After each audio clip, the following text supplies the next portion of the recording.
मुंबई महापालिकेचा महापौर जो आदरणीय देवेंद्र फडणवीस साहेबांनी स्पष्ट केलेला आहे, आमची भूमिका स्पष्ट आहे। मुंबई महापालिकेचा महापौर हा हिंदूच होणार, मराठीत होणार आणि तो महायुतीचाच होणार।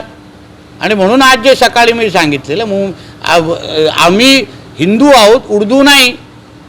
कारण का ठाकरेंच्या कुठल्याही विचाराच्या महापौरला तुम्ही बसवलं तर मुंबईमध्ये उर्दू शाळाच वाढणार आहेत, उर्दू भवन तयार होणार आहे।